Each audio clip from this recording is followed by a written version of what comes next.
नमः श्री वर्धमानाय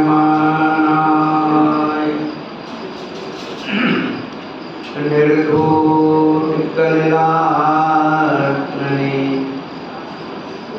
सर्वलोकानां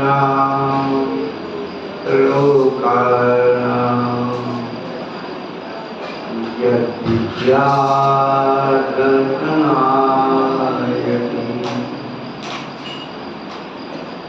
देवादिदेव जल महावीर भगवान की जय, स्वामीश्वर बाहुबली भगवान की जय, शंकर बलदेव भगवान की जय।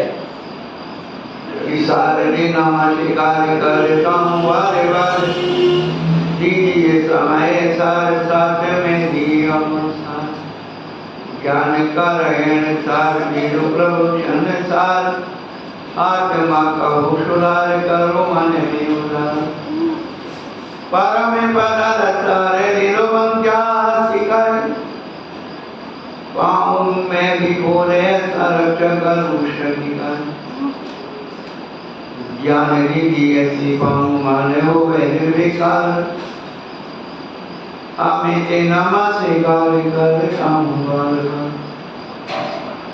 जगदाता मई जवानी माता जय कुलमुखनाजर भगवान की जय। विश्वी सदी के ब्रह्माचार्य चक्रवर्ती अगस्ती सामसागर महाराज की जय। डॉक्टरी भट्टारी आचार्य श्रोमणी गुरुवती धर्म सागर महाराज की जय। माम शिक्षा ज्ञान श्रोमणी आचार्य सागर महाराज की जय। एकदम गुरु महाराज की जय। बोले प्रज्ञा स्मरण शॉट अमित सागर जी महाराज की जय।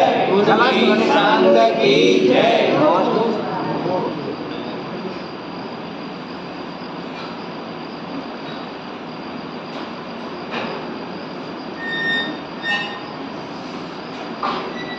धर्मानुरागी भव्य आत्माओं, पिछले दिनों से हम लोग अपने बारे में सुने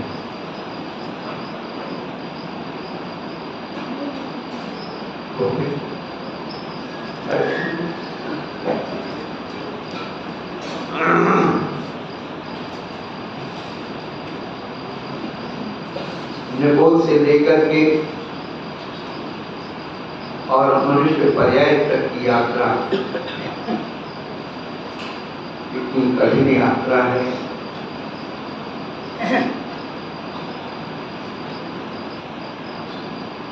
हम व्यवहारिक जीवन की यात्रा को तय करने के लिए बहुत सारे साधन जुटा लेते हैं। कैसे जाएं,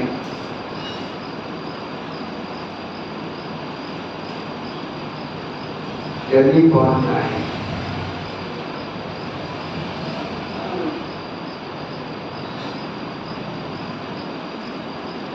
आरक्षण करके जाएं, आराम से करके जाएं।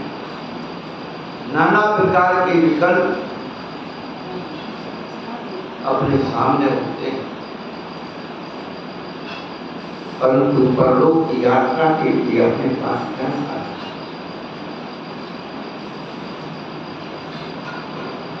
रात दिन ये बात तो सुनते हैं कि मेरे मरने के बाद मेरी पत्नी का क्या होगा, मेरे पति का क्या होगा, मेरे बच्चों का क्या होगा, मेरे व्यापार का क्या होगा, मेरे बैंक बैलेंस का क्या होगा, जो डो रखा है उसके बारे में सोचते हैं। महाराज हम दीक्षा तो ले लें तो थोड़ा दिक्कत रहता है। दीक्षा लेने की पत्नी का को कौन संभालेगा? दीक्षा तो ले ले महाराज और थोड़ा सा बच्चे परेशान रहते हैं तो इसलिए हम लेके जरूर, क्योंकि हमारा जीवन हमने पराजित कर रखा। एक बार आप अपने आप विश्वास होकर के देखो, सोच करके देखो कि मेरे मरने के बाद मेरा क्या हो।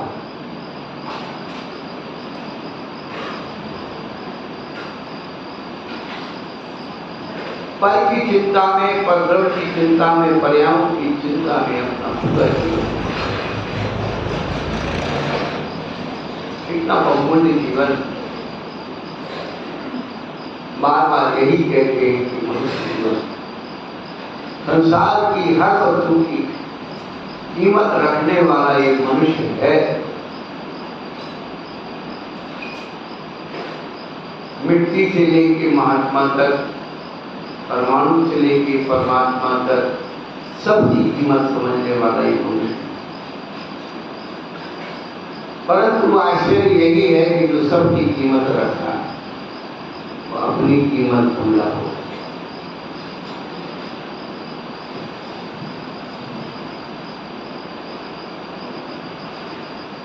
प्राचीन काल की घटना है। 10 मित्र मिलकर के व्यापार के लिए निकले। रास्ते में जा रहे थे, एक पानी का गहरा नाला आ गया, ऐसी बरसात के दिनों में। उन्होंने कहा भाई एक काम करो, अपन कितने लोग हैं? 10 लोग।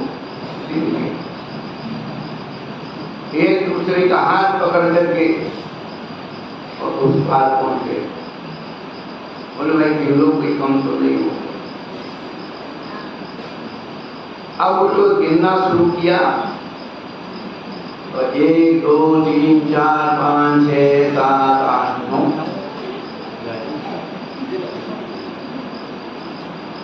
अरे भाई एक दिन हो गया, रह गया। अब जो भी गिरे नो में सब बैठ के रोने लगे। थोड़ी देर में एक बुद्धिमान व्यक्ति वहां निकल रहा है। पूछा भाई क्या बात, तुम लोग क्यों रो गए? बोले भाई हम लोग 10 लोग चले थे और एक पानी में बह गया, नो रहे किसी पे रो रहे। और उसने देखा कि तो सही है, नो कैसे हैं? तो आपने गिन ली? हाँ बोले हमने सब गिन ली है। कैसे गिने? चलो वही गिन लिया, 1 2 3 4 5 6 7 8 9।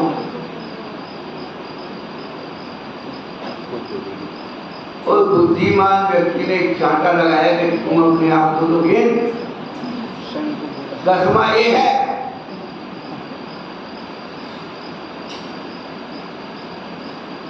यही प्रसाद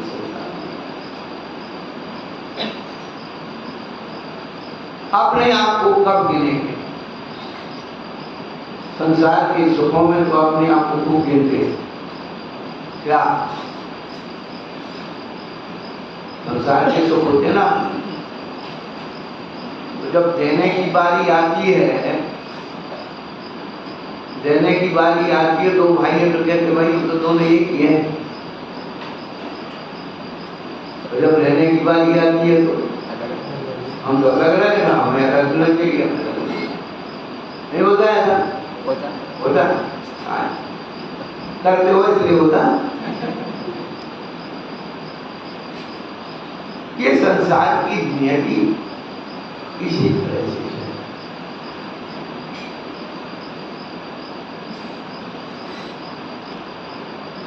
तो मनुष्य पर्याय की कीमत बता रहे हैं, आत्मा की कीमत, आत्मा का भाव, आत्मा के स्वभाव बताने वाले बहुत लोग हो गए। और शरीर को तो जड़ की मान करके वो तो सब जड़ की क्रिया है और उससे कुछ नहीं हो। शरीर के भाव को तो उन्होंने बेकार कर दिया। परंतु बंधुओं, इस शरीर की कितनी महत्वता है।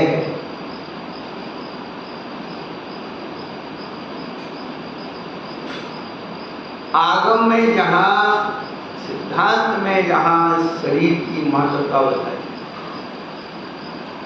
ज्ञायक भावी तदि विपरीत नाम ही नहीं सुनो। जिस शरीर में एक आत्मा निवास करती है, जो आत्मा तत्व का जानकार हो जाती है उसका शरीर न्यायिक शरीर हो जाता है।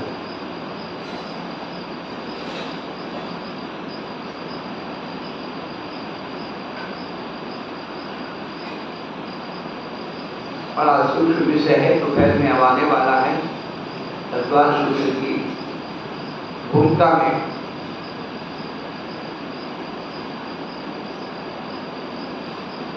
आप अपने शरीर को साधारण शरीर मत समझिए।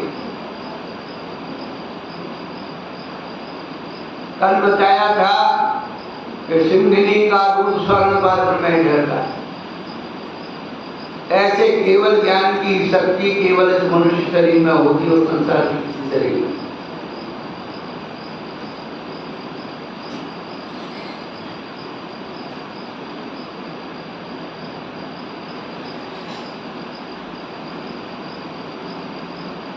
ऐसा बहुमूल्य शरीर हम सबको प्राप्त हुआ है, जो परमात्मा बनने का साधन। इसे मनुष्य शरीर कहा है। मनुष्य पर्याय की मनुष्य गति कही।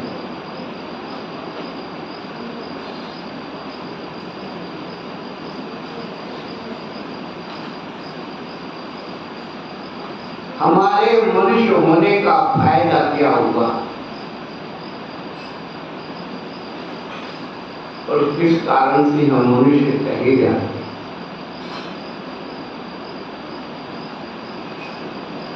फायदा क्या हुआ और मनुष्य किस कारण से कहे जाते? और कुछ भी तो कहा जाता।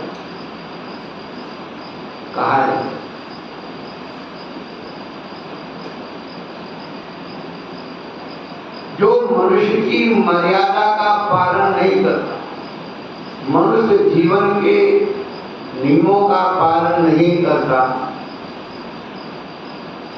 उसको पशु की श्रेणी में डाल दिया जाता।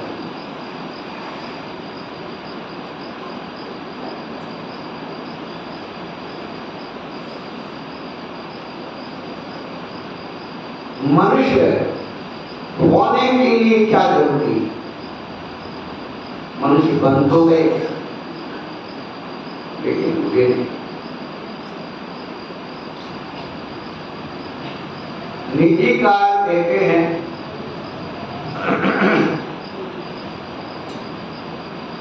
ईशान न पूजा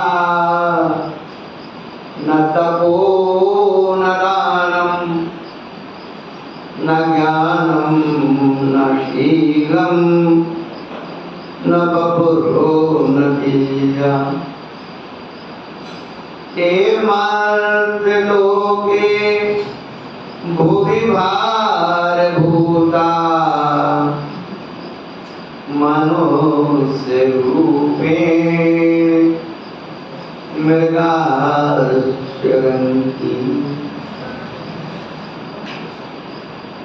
जिसके जीवन में पूजा नहीं है, तप नहीं है, काम नहीं है, ज्ञान नहीं है, शील नहीं,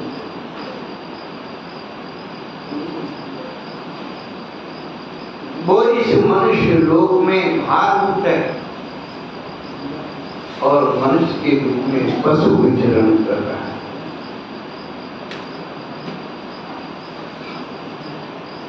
विचार करें, कोई अपन को व्यवहार में गधा कहे तो कैसा लगता?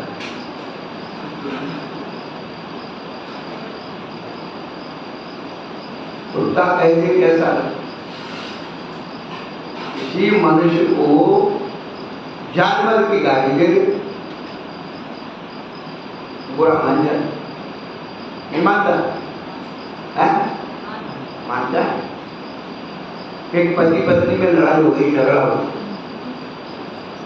तो पति ने थोड़े आक्रोश में कह दिया तो तू पूरी जानवर है। और संसार में आप लोग भगत भोग्यो, इतनी अच्छे से बात करो तो गाल बुला और थोड़ी आगर करो तो फल पूरी हिसाब किताब ही लगाए और रुड़ गई तो मुझे जानवर इकट्ठे कह दिया। आज थोड़ा सा हमारे अंतर सागर महाराज के साथ रहता होता और मैं कुछ बातें बता दी थी तो देखो तुम बुरा मानने की क्या बात क्या, तुम बुरा मानने की मैंने आपको क्या कह दिया अपने कान पर, तो बुरा मानने की बात क्या है? तू मेरी जान है कि नहीं?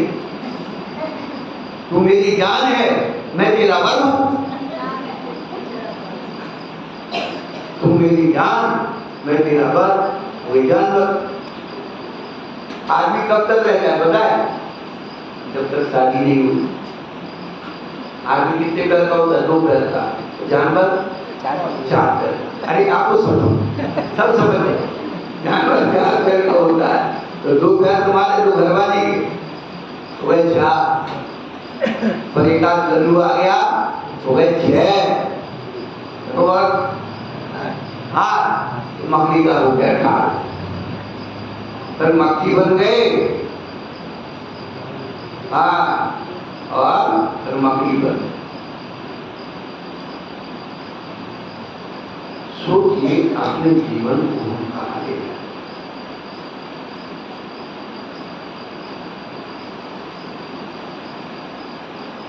अपने जीवन में यदि पूज्य पुरुषों के प्रति आदर भक्ति सम्मान नहीं है तो हम कभी परमात्मा नहीं बन। इंसान बनने के लिए, मनुष्य बनने के लिए अब से अपने से ऊंचे गुणवान व्यक्ति को अपना आदर्श बना।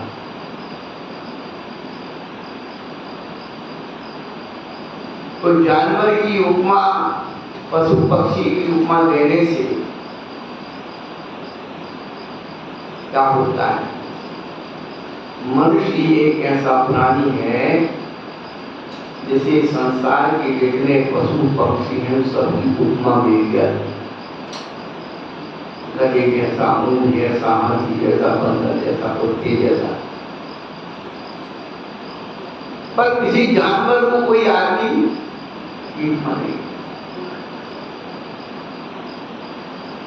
एक मास्टर जी स्कूल में पढ़ा है तो सर में कोई बात आई तो मास्टर जी ने बच्चे से पूछा कि बताओ आदमी और गधे के क्या अंतर है? बच्चा बहुत होशियार लगा, सर आदमी को तो गधा कहा जा सकता है लेकिन गधे को कोई आदमी नहीं कहता।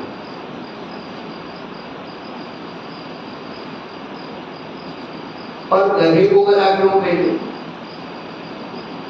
गधे को गधा उसका देसी नाम है, वास्तव में तो उसका नाम है वैशाख नंदन।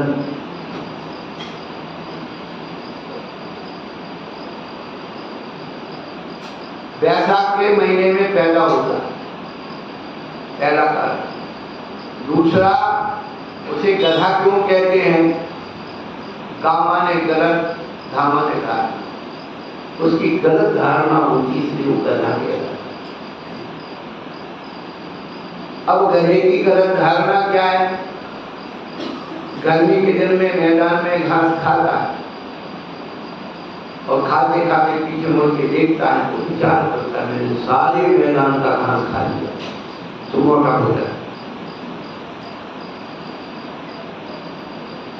और सावन भादों के महीने में जब घास खाता है तो खाते खाते पीछे देखता है और ये अभी तो मैंने कुछ खाया ही नहीं, सारी घास पड़ी डोला बदला हो जाए। इसलिए उसे याद नीति कारों ने गधा कहा।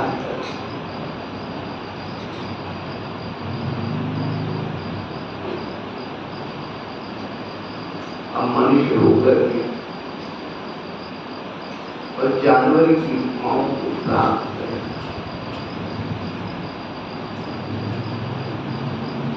यदि हमारे जीवन में पूजा का भाव नहीं, पूजा मतलब केवल इतना ही नहीं है कि चावल उठा पर पूजा,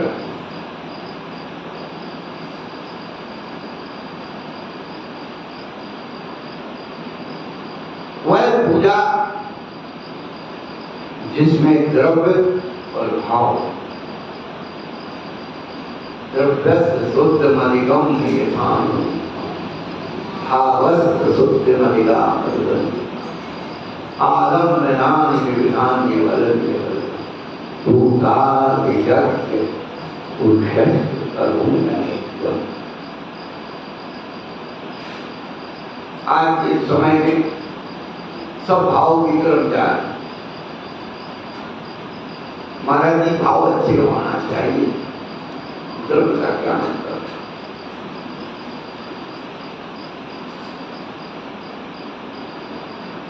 अरे द्रव्य से ही भावों का अवलंबन होता है।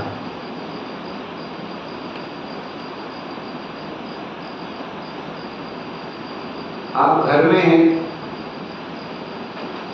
और कोई विशेष रिश्तेदार अकस्मात आ गया, तो आप घर में हैं तो एक साधारण सी कपड़े पहन करके बैठे रहते, थोड़ी देर ये कर दिया वो कर दिया, महिलाएं भी अपने घर की साड़ी पहनती है। और कोई रिश्तेदार आ गया तो सबसे पहले ध्यान कहाँ जाता है बताओ? क्या क्यों?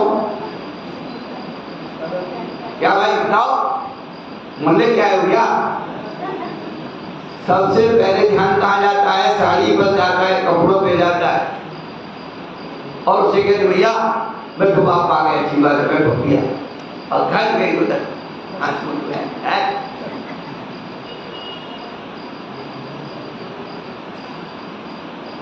तब तुझे वहां अपने भाव नहीं दिख रहे, क्यों?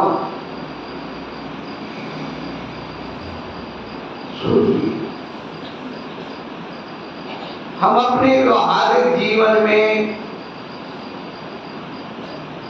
गृहस्थ जीवन में सभी जगह द्रव्य का महत्व देते हैं। उसकी क्वालिटी और वैरायटी में महत्व देते हैं। तो द्रव्य कोई नहीं करना चाहेगा। हम आपसे एक देखो बुरा मान जाओ तो दो रोटी ज्यादा खा लेगा, कोई बुरा मान जाए तो मैं खुशी मनाता हूँ, दिवाली मनाता। आप घर में भोजन करने अभी जाएंगे, प्रवचन के बाद महिलाएं बनाती और हम नहीं आएंगे तो भोजन तो करके ही करते। एक प्रश्न हमारा ये है कि आप रोज भोजन करने अपने भोजनशाला में बैठो और आपकी घरवाली, आपकी पत्नी, आपकी माँ, आपकी बहन जो भी रसोई बनाती है और 4 दिन तक वो मूंग की दाल,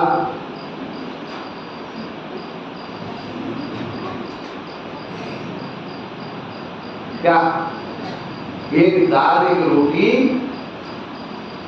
खिलाती रहे तो आपका मन में क्या आता है? एक दिन खा लोगे, 2 दिन खा लोगे, किसी दिन पूछोगे कि इनकी दाने क्या और सब खत्म हो। सोचो, आप अपने मन से सोचो, आपकी थाली की, भोजन की थाली में रोज 8 दिन तक एक मूंग की दाल रोटी मिलती रहे तो आपका मुंह कर जाएगा, गुस्सा आ जाएगी, खाने दो। सारी जिंदगी भर आप अपने भगवान को वो कलर वाले चावल, 8 बादाम की घी और वही लकड़ी का छोला और वही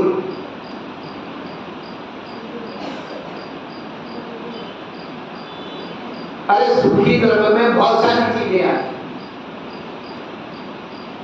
इलायची लाओ, सोना लाओ, पिस्ता, बादाम, अखरोट, सुपारी लगाओ।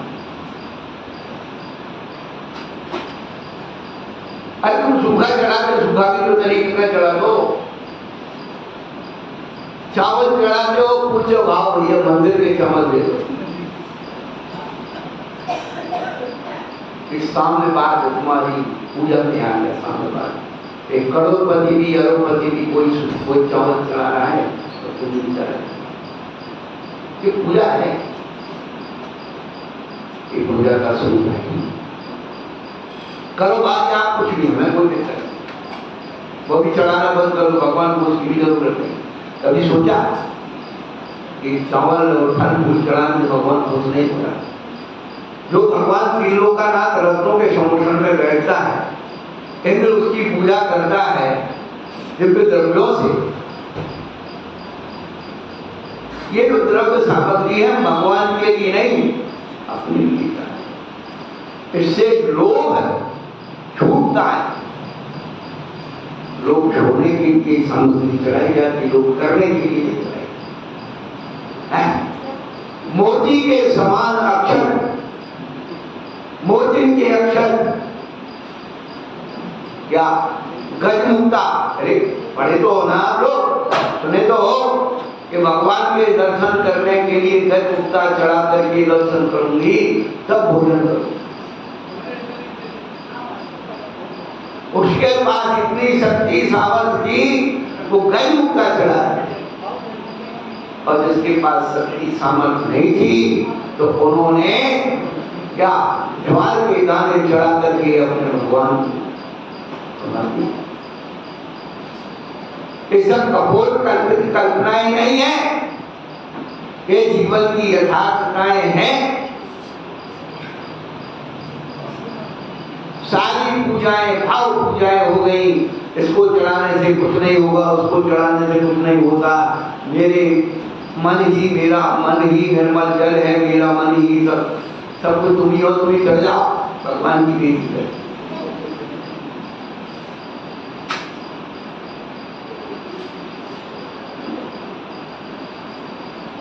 पूजा शब्द जो है पुंग धातु से बना है, पवित्र, जो हमारे परिणामों को पवित्र करने में नौकर्म है, उसका नाम पूजा है। और पूजा भगवान की पूजा हमारे तीव्र साता वेदनी कर्म के नौकर्म है, आश्रय करता है तीव्र साता वेदनी नाम। पूज्यपादाचार्य ने सर्वासिद्धि ग्रंथ में साता वेदनी कर्म की आश्रय में। आप जो मेडिसिन खाते हो, मेडिसिन खाते हो, उसमें कंपोजिशन होता है, उसका कंपोजिशन का कोई थोड़ा कम ज्यादा कर दो तो फायदा करेगी क्या? फायदा करने का ऊपर रिएक्शन भी करता है, कोई मात्रा कम ज्यादा हो गया। सोचिए आप अपने मन से सोचिए। हमने पूजा के पदों के स्वरूप को बदल दिया, पूजा की सामग्री को बदल दिया। प्राचीन पूजाएं पढ़ी नहीं जाती, अभी 10-20 साल में इंद्रिय पूजाएं बन गई, केवल भाव भाव भरे हुए आध्यात्मिकता बन।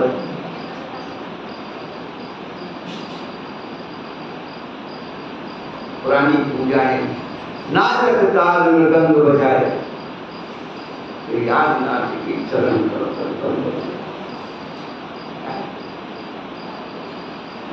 उसमें द्रव्य का, भाव का और उसके चढ़ाने की प्रक्रिया का पूरा वर्णन। कंचन धारी निर्मल मुनि मन समय उज्ज्वल नीर प्रास गंध भरा हरिहरन कटोरी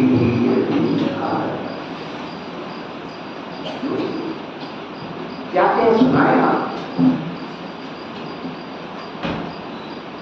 पुण्य की प्राप्ति ऐसे नहीं होगी।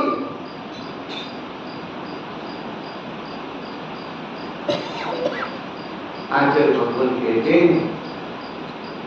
आकर्ण तो मन तो भी निरीक्षितो भी नूनम न चेतसि मया मृतो शिवस्य जातोस्मितेन जनबान्धव दुःखे पात्रम् यस्मात् क्रिया प्रतिफलन्ति न भाव शून्यः। हे भगवत, आप मैंने आपको सुना,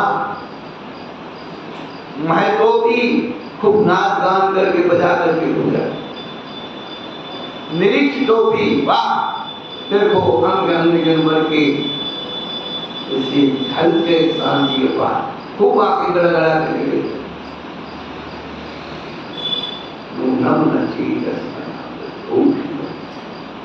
लेकिन भगवान मैंने आपको अपने चित्त में अवकृत नहीं किया, इसलिए जगत बंधु मैं दुखों का पात्र बना हूं, क्योंकि भाव शून्य क्रिया फलपूर्ण नहीं देती।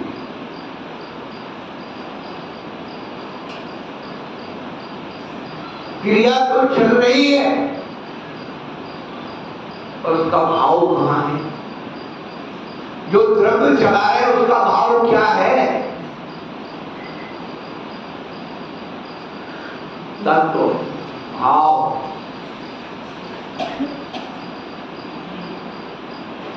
हमने स्वरूप अलग कर दिया, स्वामी अलग कर, स्वयं कुछ बताया और माल कुछ भेज दिया, व्यापार चलेगा क्या? है?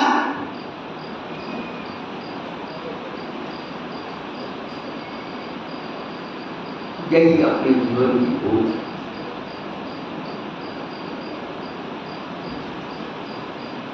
हमने पुण्य क्रियाओं को पाप मानकर देखो,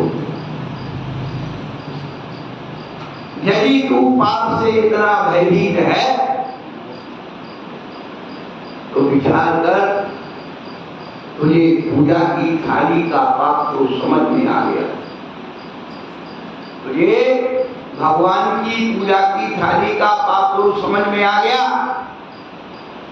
कि दीपक जलाने में पाप है, धूप जलाने में पाप है, नैवेद्य चढ़ाने में पाप है, पूरी चढ़ाने में पाप है, पर भोजन की थाली का पाप कब समझ में आए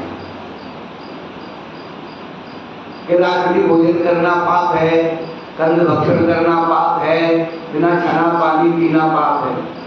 तू पाप से इतना भीत है तो पहले छोड़, असली पूजा तो यही है क्या? ये तो पाषाण के धातु के भगवान की पूजा है। जब तू अपने आप को कहता है मैं खुद भगवान आत्मा हूं, बचपन से सोचते आ रहे कि भगवान आत्मा, आत्मा भगवान आत्मा, वो भगवान आत्मा कहाँ रखी है? कहाँ रखी है? अभी बाबा जी को है अभिषेक करने के बाद भगवान को फिर ब्रज में विराजमान कर दिया और उतनी लंबी प्रकृति भगवान आपको लाने में, उठाने में, रखने में, ये करने वो करने में बहुत गलत अपने हो गई। भगवान हमको क्षमा करो। अच्छी बात है, गलत बात नहीं है आप, लेकिन ये तीन लोग की जो चेतन भगवान आत्मा है ये कहाँ पड़ी? मनमूत्र की पिटारी में पड़ी। अपनी पाषाण की मूर्ति, धातु की मूर्ति को विराजमान करने के लिए चांदी की पांडुशिला बनाई और सोने के कलश बना लिए कि हमारे तीन लोग के नाच होने के कलश बनाए। और आप अपने जो अंदर में विद्यमान तीन लोग का नाच है उसके लिए हम और आप क्या करते हैं? हम भी उसको समझें, आपसे अलग नहीं। हाँ, बस थोड़ी सी ये है कि हमें लोगों ने बाबा जी बना दिए तो हम महाराज मान देते हैं, अंदर के हैं कि नहीं वो तो भगवान जाने। पर ये चेतन भगवान आत्मा, इसकी आर्द्र से पूजा करते हैं नहीं करते? प्यास लगी तो पानी पी लो।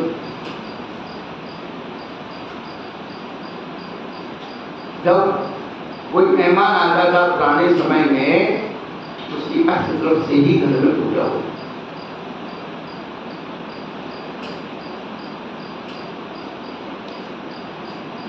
हमने देखा, वो जमाना देखा, तो नहीं देखा वो पता नहीं कि घर का व्यक्ति मेहमान के खड़े रहकर के वो पैर धुला, अपने हाथ से पानी डालता था, मेरे घर का मेहमान देखा होगा तो देखा होगा, हमको पता नहीं। और घर में आया है तो चंदन लगा करके उसका टीका करता,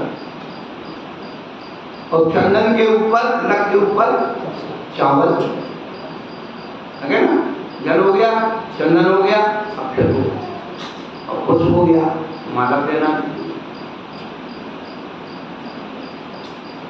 और मीठा मिला नैवेद्य होगी, और आरती उतार देते, नहीं उतार देते, जमाई बन के गए, आरती उतरी थी, और सुखमान चंद्र पढ़ो, राजा सेठानी के घर आया तो उसने आरती उतारी, कपूर की आरती उतारी, तो सुखमान कुमार सुना, और सुगंधी जो है इत्र वगैरह लगाना, धूप उधर की जगह है, लेकिन इत्र सेंट लगा के शादीदार में जाते ना, घूम में जाते, और फल श्रीफल, ये तो हो गया सामग्री। और अर्घ क्या है, उसके साथ लिफाफा रखना, सोने चांदी की आभूषण वस्त्र देना, ये सब अर्घ है। आज द्रव्य की सामग्री में अर्घ क्या है कि जल चंदन अक्षत मिलाकर के चढ़ाना अर्घ नहीं है। पूजपाद आचार्य ने, गुणवंतराचार्य ने, पुराने आचार्य ने अर्घ तो लिखा है, बहुमूल्य कीमती द्रव्य अर्पण करना अर्घ है। ध्वजा चढ़ाओ, घंटा चढ़ाओ, झाली चढ़ाओ, कोई भी कीमती अष्टप्रात्यार, इन सबको अर्पण करना अर्घ कहना। इसलिए प्राचीन काल में हमारे बुजुर्ग लोग के रोज छोटी छोटी चीजें कहाँ तक चढ़ाए मंदिर में, तो जमीन मंदिर के नाम कर देते, मकान मंदिर के नाम कर देते, दुकान मंदिर के नाम कर देते, बगीचा मंदिर के नाम कर देते, कुआ बनवा करके मंदिर, ये सब अर्घ।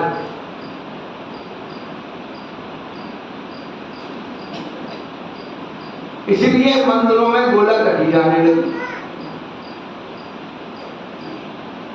कि आदमी को और कुछ नहीं है तो चलो अपन रुपया डाल दो।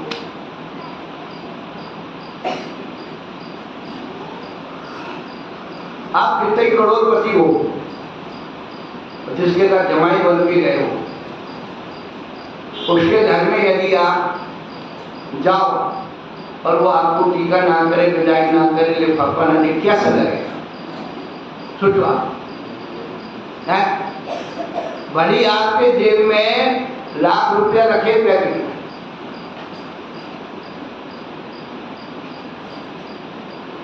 उसके पास पैसों की कमी नहीं है, लेकिन आप उसी बड़े तिलक और सम्मान के साथ,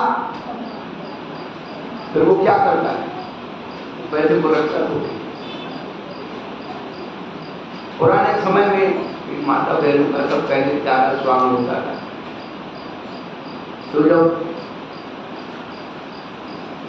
नंदबाई की विदाई होती थी तो भाभी देखती, आपने देखा नहीं वो कि बुआ जी आती थी तो भतीजों को कुछ न कुछ लाती थी, और जब वो जाती थी, अब पिताजी को थोड़ी बहुत चिल्लत हुआ है, 2-4-5 रुपए की पकड़ा देते मम्मी को, ये अपनी नंदबाई को दे देना। तो हम लोग तो इंतजार में क्यों उसका पैसा देगी, तो हुआ जो है, जो भाभी ने उसको पैसे दिए, उन पैसों में कुछ और मिला करके सब भतीजों को बांट के मन प्रसन्न। प्राचीन काल में यही सब परंपराएं थी। नीतिकारों ने कहा, रिक्त पानी देव पक्षित राजा नाम देवतान गुरुन नैमित्तिक विष्णु भजने करना। खाली हाथ दर्शन नहीं करना चाहिए। राजा देवता, गुरु और निमित्त ज्ञानी। निमित्त ज्ञानी ज्योतिष पर पहले को निमित्त ज्ञानी है, उनके पास तो खाली हाथ नहीं जाना चाहिए, क्योंकि तो फल की प्राप्ति फल से होती। भैया जैसे बीज बो के वैसे फसल होगी, हम लोग क्या करें। पर ये बात ध्यान रखना, जब भी दुखी हो जाओगे, कर्मों से दुखी हो जाओगे, तो फिर संसार में घूम के केवल दिगंबर की चरणों में आओ। संसार में दुख से छुटकारे दिलाने वाले गुरु ही होंगे, और कोई नहीं संसार में दिला सकता है, गारंटी कर। एक दिवस गई जिन मंदिर में, दर्शन करके हकी हर जीवन में, फिर रखे सार निर्ग्रंथ दिगंबर ज्ञानी।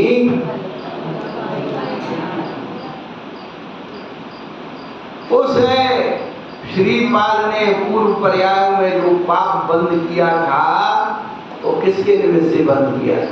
श्रीपाल पुराण तो पढ़ा ही होगा। श्रीपाल गुरु महाराज के निमित्त से ही वो कर्म बंद किया, और गुरु महाराज के निमित्त से वो कर्म छूटने वाला।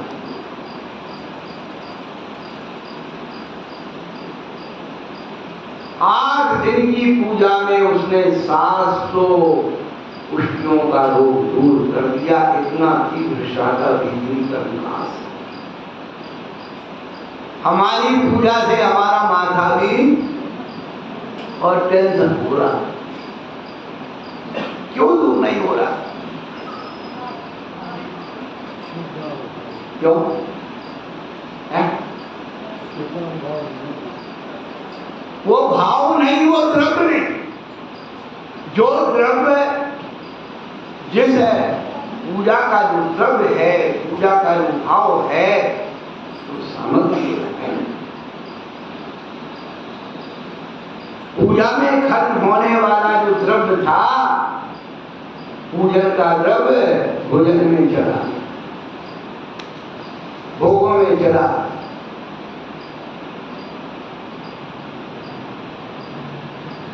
लौट के आओगे, हमें तो कोई चिंता नहीं, पर बताना हमारा कर्तव्य था। ईशान न पूजा तपो न दान। अब तब भी नहीं बचा। घर घर में इतनी बीमारियां हो गई, वो पहले तो 10-25 साल पहले क्या कर रहे हो? रविव्रत कर रहे हो। रविव्रत होना रविवार को नमक कर रहे, रोहिणी व्रत कर रहे, क्या कर रहे? महाराज कोई ना कोई महिलाएं पुरुष कोई ना कोई व्रत करते रहे। अब सब बीमार हो गई। बेचारी करती थी, बीमारी ने सब खराब कर दिया। डॉक्टर ने कहा दवाई नहीं खाओ तो मत लो। हमारा दवाई खाना पड़ता, पानी पीना पड़ता है, ये करना पड़ता है। ये सब क्यों हो गया? ये ध्यान रखना कि जैनियों की महिलाएं ज्यादा बीमार, दिगंबरों की। आप एक जो है रायशुमारी करो, एक खोज करो, एक शोध करो, रिसर्च करो। आप 1000 दिगंबर जैन धर्म और 1000 आप श्वेतांबर धर्म, 1000 की तो 100 से शुरू करो। और उनकी समृद्धता, उनकी स्वस्थता और उनकी धार्मिकता, 3 चीजों का ध्यान करो। उनके व्यापार, उनका स्वास्थ्य और उनकी धार्मिकता।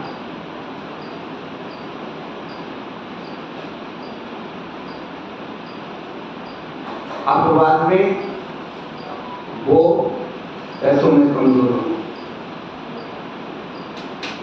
समृद्ध सबसे ज्यादा पैसों। आपके यहाँ तो 2-4 व्यक्ति हैं जो 1-1 करोड़ रुपया दे रहे हैं, तो उनको भगवान मानते।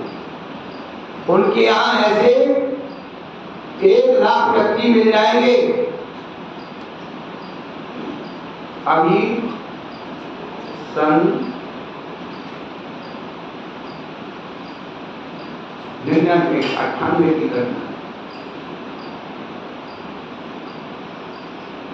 अहमदाबाद में मीटिंग चल रही थी, स्वामी सेटर की देश। उसमें अपने दिगंबर के जो अध्यक्ष थे उनका उनसे थोड़ा, उस मीटिंग में एक व्यक्ति खड़ा होकर बोला, एक व्यक्ति कि 100 करोड़ रुपया मैं दूंगा, 100 करोड़ रुपया मैं दूंगा, ये पहाड़ दिगंबर की बनी जाना। आज तुम्हारी तीर्थ रक्षा कमेटी के पास 10 करोड़ रुपए का भी फंड नहीं है। आते रहते हैं तो हमारे पास बड़े बड़े आदमी कमेटी वाले तुम्हारे फंड जब फंड बनाने की बात आई, 10 करोड़ रुपए चाहिए, एक बड़े करोड़पति के पास गए, तीर्थ रक्षा कमेटी, उन्हें एक बात कही कि जिस दिन तुम्हारे पास 9 करोड़ रुपया हो जाए ना, उस दिन आना, हम तुम्हें 1 करोड़ देंगे।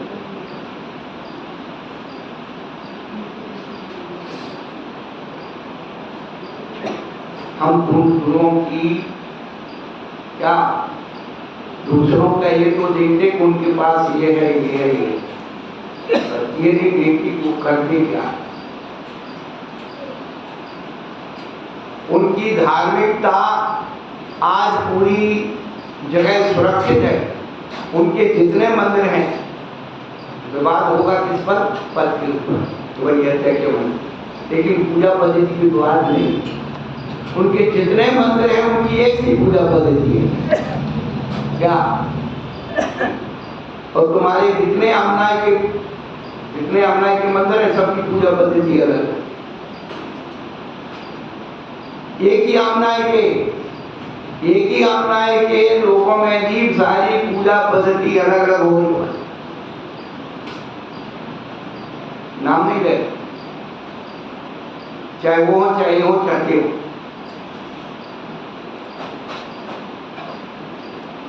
क्या बचा, विश्व के जितने धर्म हैं आप देख लीजिए, उनकी सबकी पूजा पद्धतियां एक सी हैं। हनुमान जी को झोला चढ़ता तो चढ़ता, राम श्याम का श्रृंगार होता है, मैया को झोला चढ़ता तो चढ़ता है, शंकर जी को सर चढ़ता तो चढ़ता, कोई भी बात नहीं। और तुम्हारे यहाँ एक 3 बेदी एक मंदिर में, तीनों को कहते ये नहीं करना, वो कहते ये नहीं करना, वो कहते ऐसा नहीं करना, वो कहते ऐसे। 3 मंदिर के लोग क्या बता तुम्हारे का, मानसिक संक्लेश की स्वरूप। समृद्धि और स्वास्थ्य, उनके यहाँ इतने लोग बीमार नहीं रहे क्षेत्र में, देख होंगे शरीर को आजकल घुटने काम नहीं करते, लेकिन ऐसे जैसे तुम्हारे जैसी बीमारियां उनके हैं। और धार्मिकता उनके यहाँ, उनके गुरु ने जो कह दिया उसको टालते नहीं। ये नहीं कहते कि हम घरवाली से पूछेंगे कि भैया दुकान बिक जाओ, मकान बिक जाओ, घरवाली बिक जाओ, पर गुरु का वचन नहीं करना।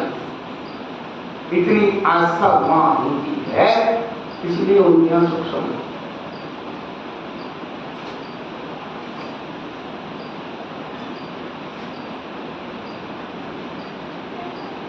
जब पूजा का स्वरूप भी बदल गया, जो सुख समृद्धि का नौकर्म था, जिस कर्म का जो नौकर्म होता है, नौकर्म को बदल दो तो उसका रिजल्ट भी बदल गया। तो पूजा भी गई और तप भी गया, घर घर में बीमारियां हो गई, काम ही नहीं होता। पुरानी अम्मा जी लोगों से पूछो, कितना काम किया उन लोगों ने, पानी भरने जाना, घट्टी पीसना, मसाले पीसना और गाय भैंस घर में होगी, दूध दुहना, मठा बनाना, सब काम अपने।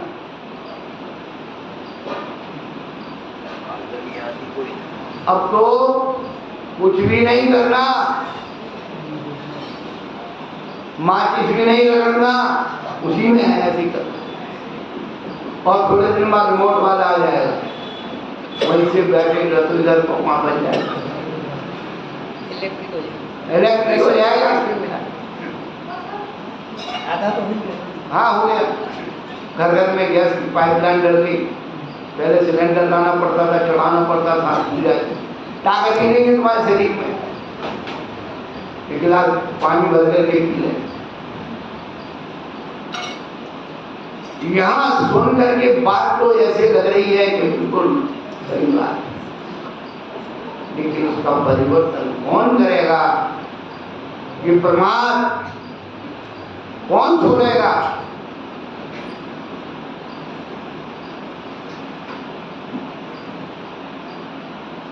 पूजा न तपो न दानम, दान की प्रक्रिया खत्म हो गई। दान किसे कहते हैं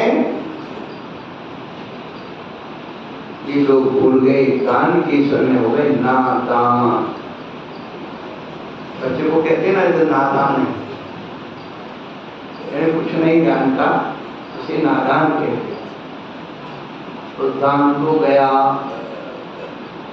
एक चंदा होता है, एक भीख होती है, एक चंदा होता है, एक दान होता है। भीख कैटेगरी में एक भीख, एक चंदा, तीसरा दान। भीख कौन मांगता है? भिखारी। जो गरीब आदमी मांगता है वो भीख है, और बड़ा आदमी मांगता है वो चंदा है। भीख और चंदा में कोई अंतर नहीं। हाँ क्या? भीख और चंदा में कोई अंतर नहीं। गरीब आदमी मांग लिया तो भीख हो गई, बड़े आदमी मांग लिया दान हो, चंदा हो गया।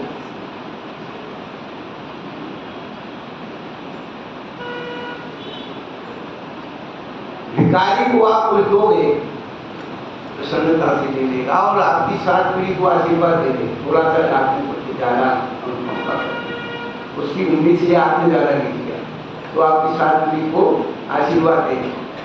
और चंदा दे रहे आप गए तो हमने सुनाई दिया कि परसों सुनाया था कि वो दे तो देगा, लेकिन रहने वाला संतुष्ट नहीं होता है, नीचे उतर करके गाली देता है कि बड़ा आदमी बनता है। 1 लाख की आय दे, 30 मीटर काट दिया, कभी आपको धन्यवाद नहीं देगा, प्रशंसा नहीं करेगा। लेकिन दान किसे कहते हैं? जो हाथ जोड़ करके, पैर पकड़ के आग्रह पूर्वक दिया जाता है दान। और भीख हाथ जोड़ के, पैर पकड़ के मांगते हैं, और चंदा भी ऐसे ही करते हैं। एक आदमी को पकड़ ले जाके बाजी में डाले,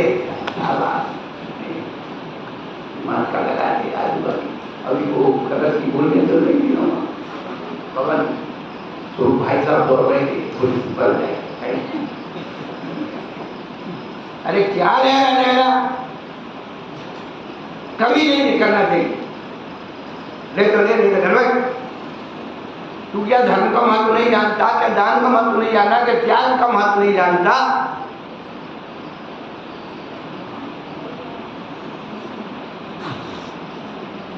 जो स्वेच्छा से हाथ जोड़ करके, पैर पकड़ के दिया जाता उसका नाम दान है।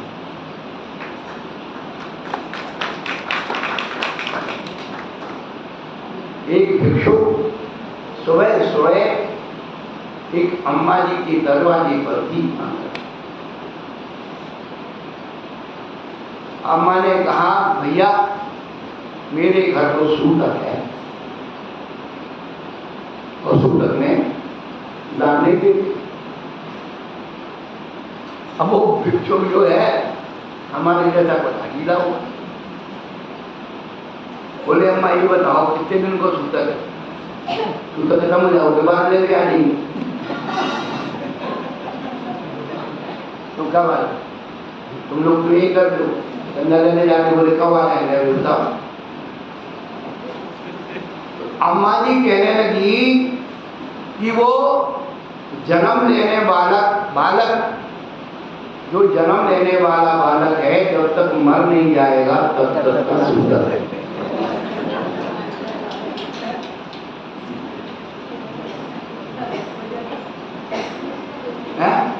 क्या बात है अम्मा?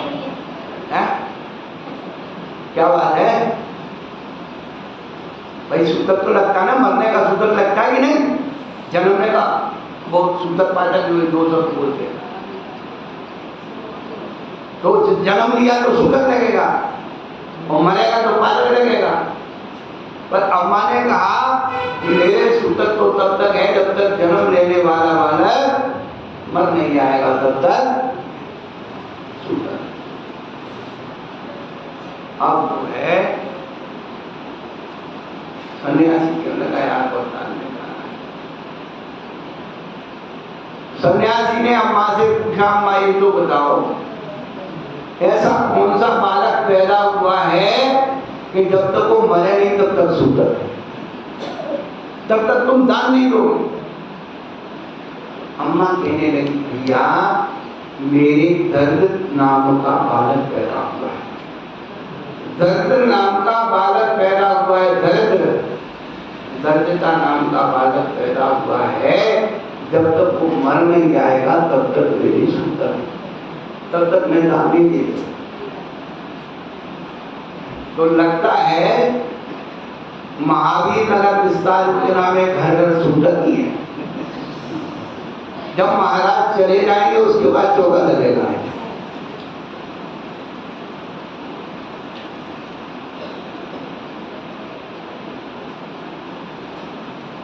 बेचारे क्या है, वो कमाते हैं खाते हैं घर में। तो देखिए आप, पात्र के रहते हुए भी दान देने के भाव नहीं हुए तो तुम्हारी ये संपदा क्या काम आएगी? ये ध्यान रखना, सब विषय कटायों में तुम्हारे जिनके पीछे जो बच्चे हैं ना, ये सब तुम्हारी सब कमाई केवल दान और पूजा ऐसा निमित्त है जिसके द्वारा आप अपने इस द्रव्य को चक्रवर्ती के ब्याज से बढ़ा सकते। खेत में बीज बोता है, डाला जाता है तो दिखता नहीं है, और लेकिन जब फसल आती है तो समझ में आती है उन्नति। ऐसे दान और पूजा के निमित्त खर्च किया गया द्रव्य शुद्ध बैंक का खाता है, जिसका नंबर केवल आपके पास ही होगा, दूसरों के पास नहीं। आपको ही मिलेगा। अपनी विचार करो कि उनके हो जाए तो हम करें, उनके हो जाए तो हम करें, ऐसे तो कुछ नहीं होगा। यही तो अंतराय अपने जीवन में अपन डाल देते हैं कि अवसर मिलने पर अपन दान नहीं देते हैं, तो वही अंतराय। पात्र होते हुए भी हम अपने आप को अपात्र बना लेते हैं, उसी का नाम अंतराय है। ना देने का भाव अंतराय में परिवर्तित हो जाता है। फिर जब आप चाहोगे, तो जब आपने दिया नहीं किसी को, तो आपको रिटर्न क्या मिलेगा? कुछ नहीं।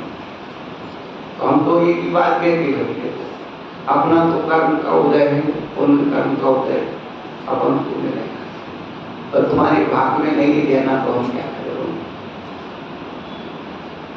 लेकिन पुण्य कमाने का, प्रकट पुण्य कमाने का ये अवसर है। आप अपने द्रव्य दान और पूजा में लगा करके, पूजा तो वो देख लिया आपकी, और दान की समझ में आ रहा है, लेकिन ये मनुष्य रूप में मृगाशरण की ये तो पेट तो जानवर भी भर लेगा। आज तक कोई महाराज भूखे नहीं रहे, और रहेंगे तो अपने भाग से रहेंगे, अंतरा पहले रात में आ जाएंगे, तो चौकी भी लगाओ तो भी कुछ नहीं। एक गांव में गए थे हम, 89 में। तो वहाँ हमारे गुरु महाराज ने वर्षा युद्ध किया। तो 2-4 पुराने लोग थे, उन्होंने कहा महाराज आचार्य महाराज की शिष्टाएं करो। तो चातुर्मास भी हो गया, लेकिन कुछ सामाजिक व्यवस्थाएं होती, वो कोई ऐसी कुछ रो रहे कि महाराज अब क्या होता है, समय बड़ा खराब है, तो चौका नहीं लगाना चाहिए। हमने कहा भाई यार ये सब चौके की बात मेरे सामने मत करो। मैंने तो पूरे गाँव में चौका लगा, तो सब चौका लगा। मेरे भाग में नहीं तो पहले ही रात में रोज यात्रा आया है, मेरे भाग के हिसाब से चलता। बोले तुम्हें कमाना है, हम तो हमारा पुण्य तो हमारा है ना, लेकिन दान और पूजा के द्वारा पुण्य कमाया जाता है। ये प्रेरणा तो साधु लोग देते ही हैं, उपदेश देते हैं। तो आप अपने जीवन में, हम तो वैसे को खूब दान दे रहे हैं, हमारे भाग में तो लेना क्या? साधु ने प्रतिदिन 4 प्रकार का दान दे रहा। आत्मा का भोजन क्या है? ज्ञान। ज्ञान का मतलब भोजन। लोग अच्छी नई नई बातें बता रहे कि नहीं बता रहे? बोलो है? तुम तो एक दिन में एक नाश्ता बनाओगे, दूसरे दिन कुछ रखे नहीं ये खा लो। रोज नई डिश बना करके खिला रहे होटल में, ताजा ताजा। तुम तो आज बना के संजा वो जो एक कल दे देगी महाराज को, माँ बाबा जाए, हम बासा बासा नहीं निकाले। और औषधि दान दे रहे हैं। आपका रोग है भ्रम रोग, शंका का रोग, जिसकी दवाई लोकमान नहीं बनी। सबकी दवाई है, सबकी दवाई नहीं। तो भ्रम रोग निकालते हैं, औषधि दान देते हैं।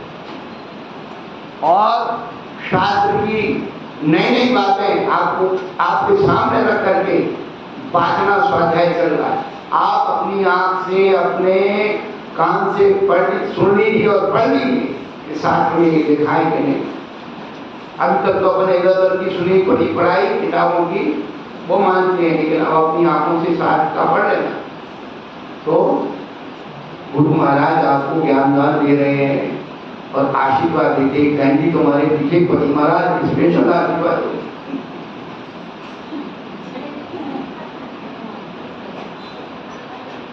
भैया स्पेशल चालू कौन सा है? प्राणी मात्र सुखी रहे, सबको सुखी होने का आशीर्वाद देते भजन देते। तो साधु तो आपको रोज 4 प्रकार का और 4 टाइम दान दे रहा है, और आपके घर में तो साधु को एक बार खिलाने के लिए दान के लिए नहीं है। क्या होगा तुम्हारा? ये ग्रस्त जीवन भी बेकार होने वाला है। तो ये मनुष्य होने की अनुभूति दान और पूजा से होगी। दान पूजा मुख्यम, दान और पूजा नहीं किया तो आपको मनुष्य होने की अनुभूति कभी 3 कार्य नहीं हो सकती है। समय लेने में फिर चर्चा करेंगे। तो माँ भी भगवान